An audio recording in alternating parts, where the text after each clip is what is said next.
Já?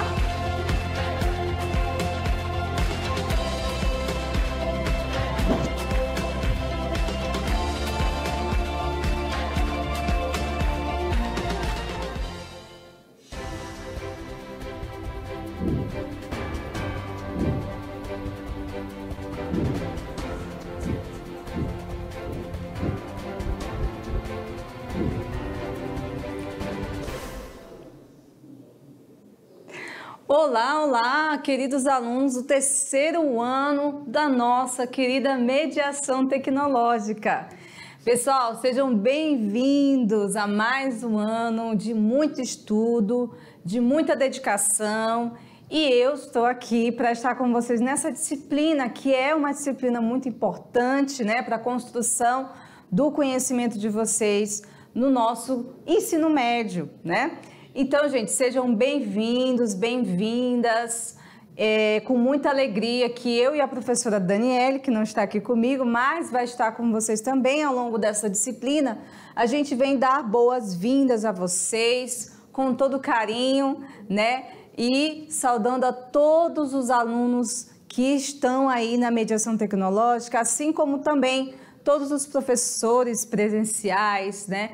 Todas as pessoas, os profissionais envolvidos nesse trabalho que realmente tem crescido cada vez mais no nosso estado de Rondônia. Então, gente, hoje é a nossa primeira aula, né, do terceiro ano, dessa disciplina, desse componente. Então, sempre nas nossas primeiras aulas, a gente busca mostrar para vocês um pouco do panorama dessa disciplina e também nos apresentar, não é mesmo? Então vem aqui comigo, aqui para a nossa tela, para a gente conferir quais são os assuntos, o que nós vamos trabalhar neste semestre, né? Nessa disciplina, neste módulo. Mas antes, né, a gente começa aqui com a apresentação, né, de quem somos nós, as duas professoras responsáveis pela disciplina, que é eu e a professora Daniele Maia, né? A professora Daniele é graduada em Ciências Sociais, ela também é graduada em Serviço Social, né? Pós-graduada em Gestão em EAD, tá? E hoje, atualmente, ela é mestranda em Sociologia, tá ok? Eu, professora Elisângela Ferreira Menezes, sou graduada em Ciências Sociais, mestre em Geografia e doutora em Geografia. Então, nós aí estamos nessa disciplina dentro das nossas formações, né, graduando e tal, que nos ajuda a entender melhor e a poder passar para vocês o melhor conteúdo possível, certo? Bom, aqui são as competências gerais da disciplina, no geral, do que vocês vai ser construído ao longo dessa disciplina. A primeira é compreender os processos de organização política e os processos desencadeantes da formação do pensamento crítico, social e político. O segundo é compreender os direitos humanos de uma luta histórica, né? Dentro de uma luta histórica. O terceiro é identificar que a relação do ser humano com o meio ambiente varia de acordo com o momento histórico e o ambiente cultural, ok? Então, essas são as três competências da nossa disciplina. A habilidade da nossa aula de hoje, que hoje a gente já começa com a aula 1.1, tá? É entender as relações de poder presentes em todas as esferas da vida social. Bom, e aí como é que funciona essa disciplina, né? Vocês podem estar se perguntando aí. Vamos lá mostrar para vocês aqui, basicamente. Essa disciplina, pessoal, ela é dividida em duas unidades, unidade 1 e unidade 2. Na unidade 1 vai ser basicamente esses conteúdos que nós vamos trabalhar ao longo da disciplina. Então aqui, olha só, nós vamos trabalhar hoje o poder e suas formas, nós vamos trabalhar Estado e tipos de Estado, governo e sistemas de governo, democracia e cidadania, direitos humanos, sociedade e espaço urbano, e a gente encerra falando sobre sociedade e meio ambiente. Essa é a primeira unidade. Então, quando chegar ao final dessa unidade, a gente vai trabalhar a unidade 2, mostrar para vocês todos os conteúdos, ok? Muito bem, anotado aí? Então, a gente vem agora para a nossa primeira aula, a nossa aula 1.1. E o que nós vamos falar nesta aula de hoje? Nós vamos falar sobre o poder e a política. Nós vamos falar sobre as formas de exercício desse poder. E para terminar nossa aula de hoje, legitimidade do poder. Como o poder se legitima ao longo das relações sociais, tá ok? Então, a gente começa falando do que é poder. O que você entende, aluno, minha aluna, do que é poder? Com certeza, essa palavra não passa despercebido pelo nosso vocabulário. Nós temos uma noção, pelo menos todo mundo deve ter uma noção vaga ou distante do que seja o poder, né? Definir esse poder. Todos nós somos exercidos, mas também nós exercemos o poder. Então, a gente precisa entender quais são os mecanismos que fazem com que esse poder aconteça na sociedade. Por quê? Porque o poder não é algo que eu pego, né? Não é algo que eu consiga mensurar, medir, nesse sentido assim mais material.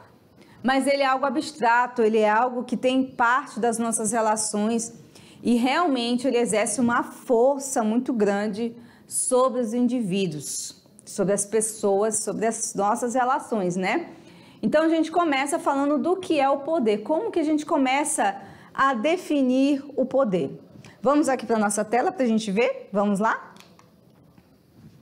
Bom, gente, o poder, ele refere-se à capacidade de agir ou de determinar comportamento dos indivíduos. Então, eu faço uma determinação, eu ajo de maneira que eu consiga fazer com que uma pessoa ou um grupo faça aquilo que eu quero. Então, ele é uma espécie de força, né? As relações de poder perpassam todas as relações sociais. Marquem isso porque é importante. Todas as nossas relações, elas perpassam por esse mecanismo, né? As relações tanto privadas como aquelas que acontecem no círculo familiar, ou de amizade, ou conflitos, normalmente resolvidos de forma pacífica, nem sempre isso acontece, também são exemplos de relações de poder, ok? Então, as relações de poder, elas perpassam todas as esferas da nossa vida. Bom, aí você pergunta, mas por que a sociologia, quem é a ciência que estuda essas relações de poder? Bom, basicamente nós temos a ciência política como uma ciência que estuda o saber relacionada ao poder dos indivíduos ou de alguns grupos, como este poder ele é exercido, né, sobre os outros indivíduos. Então, o estudo do exercício de poder e as suas variadas formas de manifestação e também o movimento da sociedade para fazer valer a vontade diante do Estado. Tudo isso é alvo de estudo de quem? Da ciência política, que faz parte do estudo das ciências humanas, certo?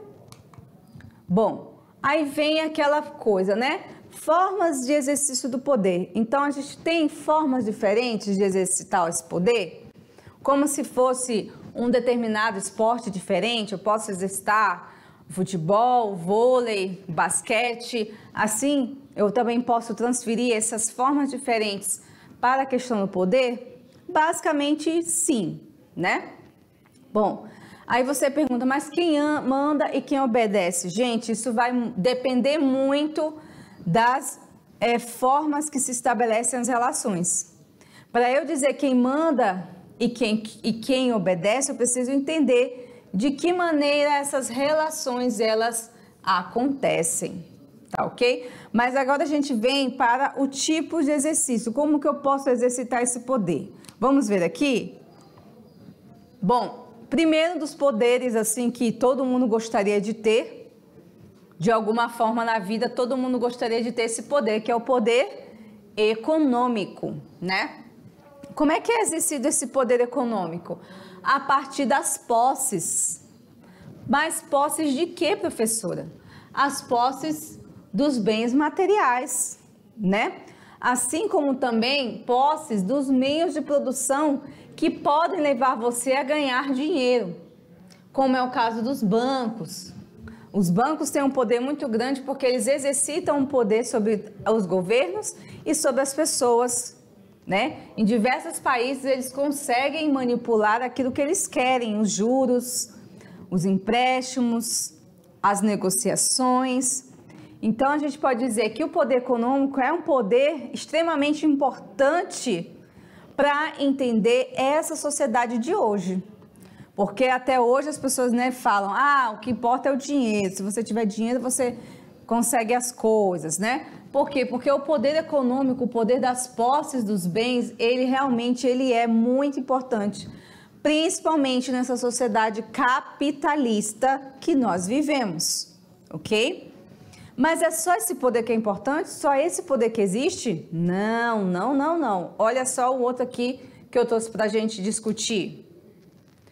O poder ideológico. Além do poder do dinheiro, o poder das posses, o poder econômico, a gente também tem, pessoal, o poder das ideias, né? Esse poder das ideias geralmente se dá pelo convencimento, tá? Além do convencimento, ele pode se dar também pela manipulação das ideias. E também a manipulação das informações faz com que as pessoas construam a sua opinião sobre determinado assunto baseado no que os outros pensam.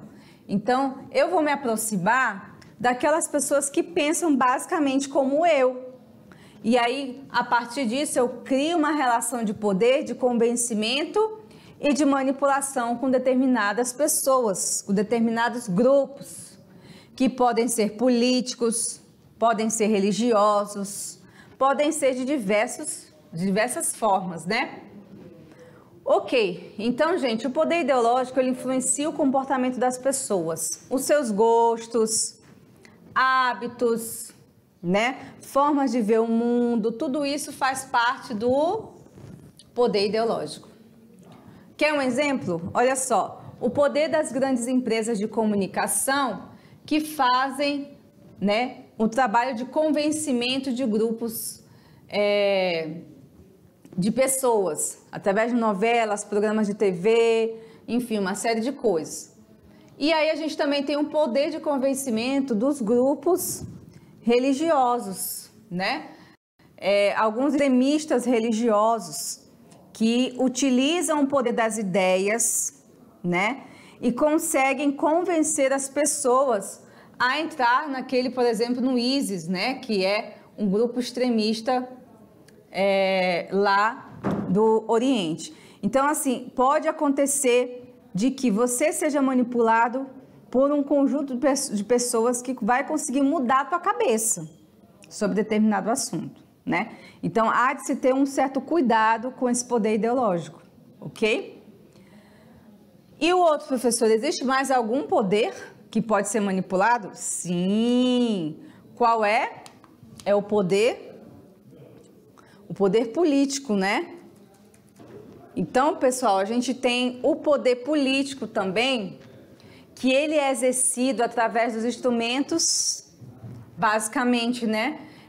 Os mecanismos de legislação, os mecanismos de repressão policial e o poder que todos estão subordinados. Nós dependemos desse poder para organizar nossa sociedade, pessoal.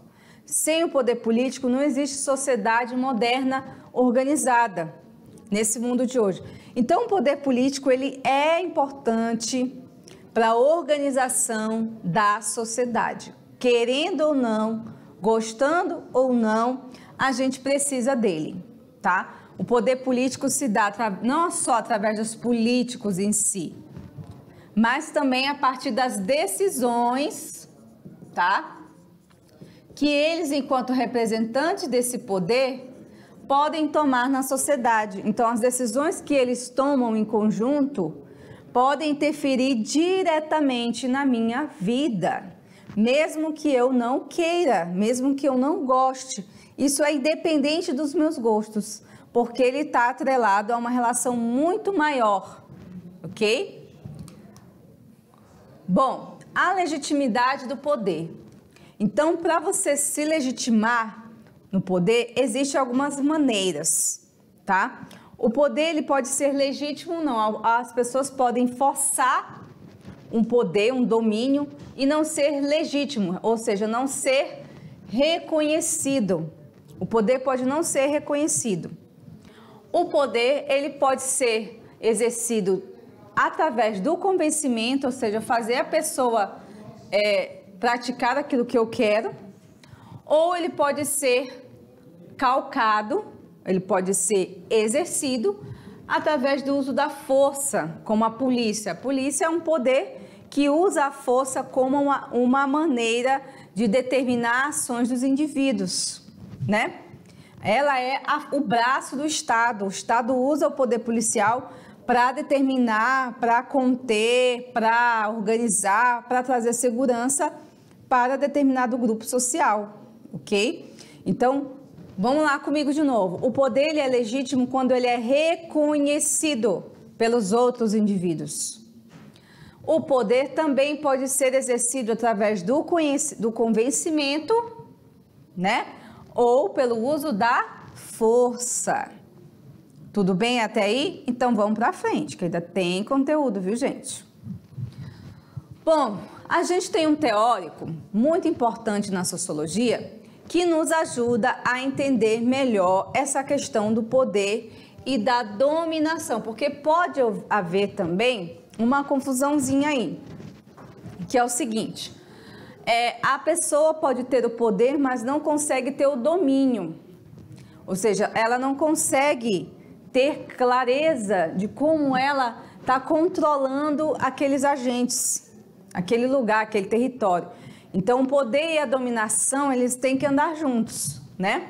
Então, esse teórico, Max Weber, ele fala dos tipos de dominação. Como você consegue dominar uma pessoa? Como você consegue manipular um grupo? Através de determinadas formas que você vai usar para fazer com que aquelas pessoas façam aquilo que você quer, né? Então, o Max Weber é esse teórico que explica um pouco, de uma maneira muito boa, de que maneira esse poder pode ser exercido. Então, vamos aqui para a tela para a gente conhecer as formas de dominação que o Weber propõe para a gente analisar.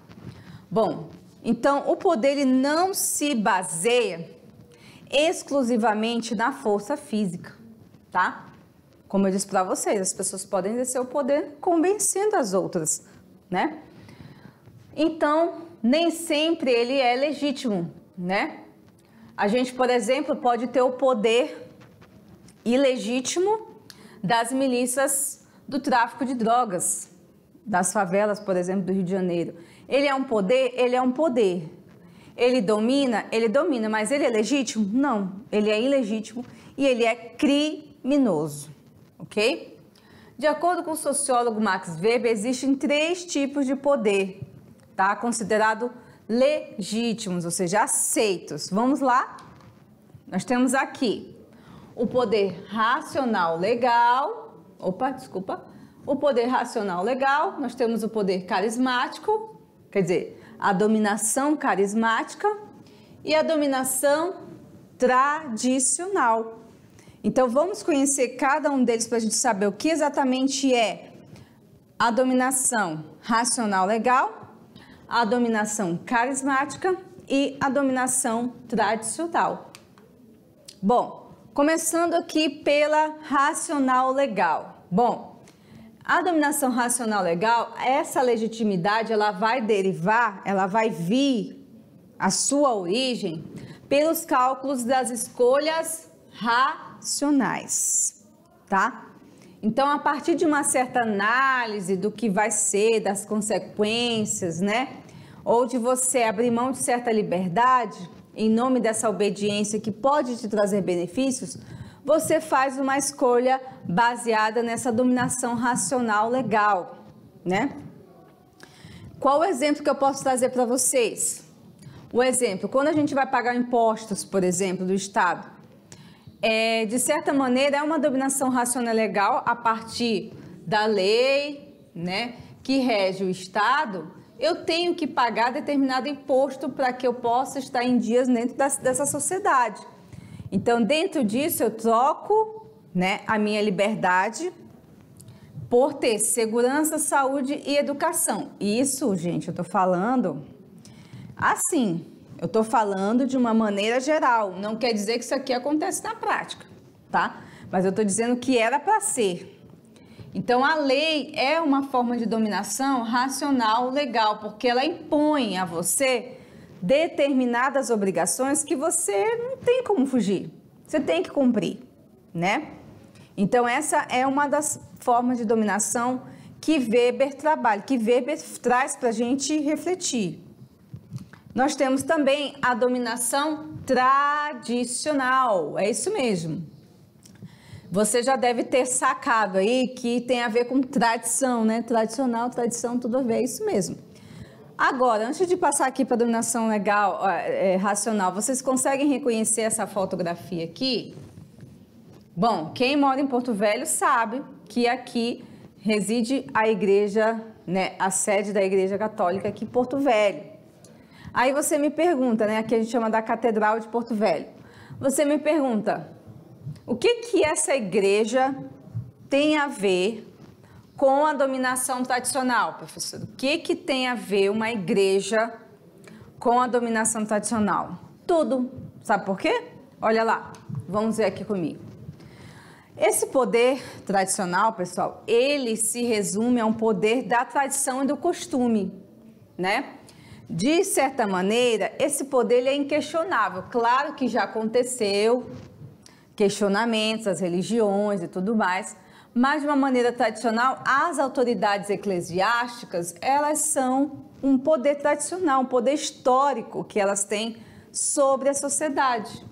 E não só a Igreja Católica, tá, gente? Há várias outras religiões, que até coloquei aqui uns templos diferentes, ó, tá? Budismo e tal, islamismo. Todos eles trazem essa carga de tradição para a gente entender que, historicamente, né, a gente tem um poder que vai atravessando os séculos, né? Séculos de poder, séculos de dominação, que a Igreja Católica foi a primeira igreja, né? Depois dessas vieram outras religiões também, ok? E nós temos, por fim, a dominação carismática, que é também uma maneira muito comum de dominação entre as pessoas, entre líderes, entre nações. Aqui nessa fotografia, talvez você reconheça esse rosto, né? Quem é essa pessoa, gente? É o nosso querido Martin Luther King, que foi uma liderança muito importante, uma liderança política, uma liderança social em prol dos negros dos Estados Unidos. E por que eu escolhi essa foto para trazer o exemplo de dominação carismática? Então a gente vai saber por que líderes como Martin Luther King, eles têm um poder muito grande de arrastar multidões com eles, de fazer com que eles sejam amados e também odiados, né? Mas ao mesmo tempo eles conseguem mobilizar em torno de si um poder muito grande, tá? Bom, então o que seria essa legitimidade do poder que se sustenta nesse carisma? Esse carismático vem do carisma, tá certo? Porque a legitimidade do poder dessas pessoas, que são assim como Luther King, ela se sustenta na crença que aquele que exerce esse poder possui características especiais e que fazem que essa pessoa seja merecedora de obediência das outras pessoas, né? Líderes que conseguem arrastar multidões, que são amados, que conseguem fazer com que as pessoas acreditem em tudo que ele diz. Por quê? porque eles conseguem convencer, eles têm esse carisma especial. Um exemplo disso aqui, ó, são os líderes que lideram, né, as revoluções messiânicas ou estadistas. Então, esse líder, essa liderança, esse homem ou essa mulher, ele geralmente é uma pessoa muito convincente, é uma pessoa que carrega consigo, né, uma maneira de convencer totalmente especial. Você não consegue se distrair olhando para ela. Você olha, você prende a tua atenção. Esse líder carismático, essa líder carismática, ela consegue fazer isso. Tem um dom especial, a gente não sabe explicar direito, mas ela consegue fazer pessoas acreditarem. Às vezes elas estão falando a verdade, como às vezes não está falando nada de verdade, está mentindo descaradamente, as pessoas acreditam nela. Consegue acreditar assim, piamente, sem questionar. Porque ela consegue ter esse poder de atração de pessoas. Essa é uma característica comum nos grandes líderes políticos. Essa é uma característica comum nos grandes líderes religiosos e líderes sociais, como Martin Luther King. Eu não estou dizendo que o Luther King, ele mentia, né? O que eu quero dizer é que tem esse poder de atração, que podem fazer uso desse poder. Pessoas muito bem intencionadas, como também pessoas altamente perigosas para a sociedade, como é o caso do nazista, né, Adolf Hitler, que era um líder carismático, porém trouxe um monte de coisas ruins para a sociedade da época. O nazismo foi um deles. Então, temos que ter cuidado. Líderes carismáticos são muito atraentes, mas eles podem ser muito perigosos. Então, voltando aqui para a nossa tela, eu trago só uma curiosidade que chama a atenção, é que líderes carismáticos, eles têm uma postura para falar. E é uma postura totalmente diferente, assim, né? Uma postura, assim, de autoridade. Você olha, você vê autoridade na fala daquela pessoa, né? Como é o caso, né? Eu falei que vários líderes utilizam o dedo indicador falando assim para frente como forma de repassar essa autoridade sobre qualquer assunto. Então, aqui nós temos líderes tanto de direita como de esquerda que conseguem passar essa mensagem de que quando eles estão falando, utilizando o dedo indicador para frente, ele está revelando, né? Ele está passando essa impressão de autoridade sobre o assunto. Entenderam? Olha que interessante, né? Não sei se isso é treinado, se eles trazem consigo, mas é algo que a gente repara que a maioria desses líderes utilizam, ok? Bom, passando aqui para o nosso último assunto, né, da nossa aula de hoje, a gente traz um outro teórico que fala sobre o poder, que não é o Max Weber, é outro já, tá bom?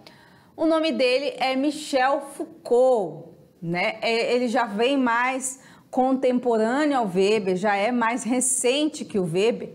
E ele reflete de uma outra maneira sobre o poder, tá? Que não é errada nem certa, é uma outra maneira, tá certo? Eu trago para vocês aqui, então, o que esse cara, o Foucault, ele fala, né? Primeiro, vamos conceituar, ele é um historiador, ele era, porque ele já faleceu, né? Ele era um filósofo, um crítico e também um ativista político da França, né? E o que mais que a gente pode falar, né? Ele era um estudioso, um curioso, estudioso do estruturalismo, em especial as estruturas de poder. Ele estudava as instituições da sociedade, né? E também o controle social que se fazia nos indivíduos através das instituições, como escola, igreja, prisão, né? Tem um outro lugar também que ele pesquisava ali, que ele fez também um trabalho sobre, o hospital, o quartel, né? E também os hospitais psiquiátricos, né? Os manicômios, manicômios. São lugares que interessavam muito a Foucault de entender de que maneira, né, se exercia o poder e o controle sobre as pessoas, né? Bom, então o que ele estudou basicamente, ele estudou muita coisa, tá, o Foucault, mas eu vou trazer só algumas delas para a gente falar. Ele estudou a história da loucura, né, diferenciando como a sociedade ela define o que é normal e o que é anormal. Então, esse é um dos principais estudos do Foucault. Outra coisa também, ele estudou a história da sexualidade, demonstrando que o poder também se exerce a partir da sexualidade, tanto das instituições como entre pessoas, entre indivíduos. Ele também estudou as sociedades disciplinares, ou seja, como nasceu a cadeia, a prisão, né? Aí você acha que sempre existiu cadeia? Não, gente, a cadeia é algo recente na história do mundo, tá? Antes não tinha negócio de cadeia, era pena de morte, suplício, castigo. A cadeia como lugar assim, de ressocialização, ela é recente, tá? Ele também estudou o hospital, o quartel e a prisão como formas de controlar quem? Os indivíduos, as pessoas. Era uma maneira de controlar a saúde e doença, a obediência, e se ele errou, vai para a prisão, também vai controlar esse indivíduo que pode ser visto como uma ameaça para a sociedade. Ok?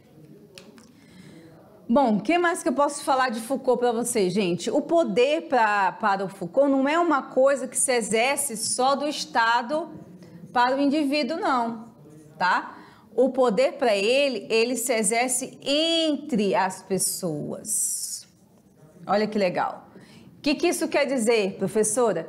Que todos nós exercemos o poder nas nossas práticas cotidianas. No dia a dia, a gente vai exercer esse poder, mais ou menos, né? Então, o que ele quer dizer basicamente? Que ninguém é titular do poder. Por quê? Porque ele se espalha como uma teia. Ele se espalha em várias direções. Ele se espalha na rua, nas instituições, na sua casa, no mundo público e nas relações privadas e nas relações afetivas. Aliás, ele está em tudo, tá? Então, o poder não pertence somente a um grupo específico, mas a todos nós que vamos exercer ele, gente, de alguma maneira, tá? Então, olha a diferença. O Foucault, ele acha que o poder é todos nós, não é só a prisão, ou a escola, ou o Estado, ou a cadeia. Todos nós, de certa maneira, a gente exerce esse poder. Na sua casa, você tem lá um cachorrinho, né? Então, você está exercendo o poder sobre aquele animal. É uma forma de poder. Você é mãe, você é pai, você exerce o poder sobre os seus filhos. Também é uma forma de exercício do poder, não é? Bom, aqui o último slide, né, traz alguns aprofundamentos na história do Foucault, na modo como Foucault vê o mundo, né? Como ele exerce esse poder exerce poder de fala, né? Porque ele tem esse poder, né, de construir argumentos muito bem feitos. Então, ele inaugura também uma palavra chamada biopoder, tá? Que seria, então, para Foucault, o biopoder. O que quer dizer esse bio, né? Bom, o biopoder, segundo Foucault, é o poder que se exerce sobre a massa de pessoas, massa dos indivíduos, o maior número possível de pessoas. Então, geralmente, esse poder ele é exercido sobre os indivíduos através de quem? Do Estado. Como? Estudos, estatísticas, censos, para traçar o que exatamente? As políticas de controle, tá? As políticas de controle sobre natalidade, mortalidade, saúde, doença, gravidez, aborto, várias coisas que nós temos aí na sociedade, elas são controladas pelo Estado, né? Então, o poder se constrói a cada dia, cada vez mais sofisticado e eficiente. Então, gente, aquele poder que antigamente era um poder mais centralizado no olhar de uma pessoa, ou um poder que se exercia só pela igreja. Não, hoje o poder ele está em todos os lugares e nós somos cada dia mais vigiados, né? quando a gente está numa sociedade altamente tecnológica, a gente praticamente não tem privacidade. Se muita gente estiver dentro da nossa casa. Mas se você estiver morando num condomínio, a partir do momento que você está na área comum, você já é vigiado. Né? Você é vigiado dentro do elevador, que tem câmera, você é vigiado nas áreas comuns, na piscina. Então, esse poder ele é exercido de uma maneira cada vez mais controladora do indivíduo. Agora, se você me perguntar, você não acha que isso é bom ou é ruim? Cara, eu não sei. Depende. O sociólogo tem muita mania de falar depende para as coisas, né? Se a gente for olhar pelo lado da segurança, que é o que a gente tem medo de perder, né? As nossas conquistas, nosso carro, nossas coisas, nosso dinheiro, seria dizer que era bom o poder exercido dessa maneira, né? Que a gente tem mais segurança e não tem medo de ser roubado, então é uma cidade segura, porque todo mundo está sendo filmado, enfim. Seria bom dizer isso.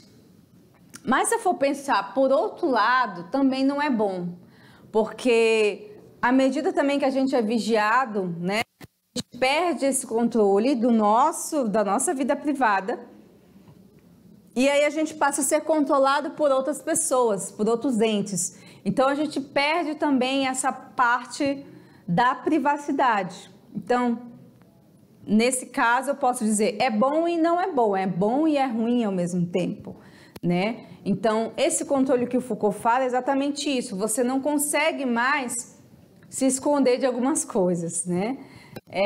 Ou ter a sua privacidade preservada. Por exemplo, a rede social é uma forma de controle também, pessoal. Então, as pessoas querem saber o que você está postando. Se você não está postando, também você é julgado porque você não posta. Se você posta demais, você é julgado porque você posta demais. Se você compartilha um pouco do seu cotidiano do dia a dia, você é visto como uma pessoa aparecida, que só quer aparecer. Se você não posta, também é julgado porque você não quer aparecer. Então, assim, a sociedade, de um modo geral, ela exerce um controle muito forte sobre o indivíduo. Então, assim, há de se ter um cuidado. Até que ponto isso é bom para a sociedade, até que ponto isso é bom para a gente, para a nossa saúde mental, né? Porque quanto mais exposição, mais julgamentos, então a gente precisa tomar cuidado com esse controle que o Estado vai exercendo sobre nós. E aí a sociedade vai deixando isso normalizar. Parece que é normal a gente ser controlado, parece que é normal ter um monte de câmeras te filmando, parece que é normal você ser obrigado a ficar postando coisas na rede social para as pessoas acharem bonito. Então, assim, no geral, isso é algo que a gente precisa prestar atenção, não é mesmo? Bom, pessoal, então, nosso assunto de hoje era esse. Aqui estão as nossas referências, né? Espero que vocês tenham gostado. Na próxima aula, a gente volta para fazer a nossa revisão de conteúdos e continuar através dos nossos exercícios, tá bom? Então, galerinha do terceiro ano, fiquem ligados que a aula continua. Até daqui a pouco.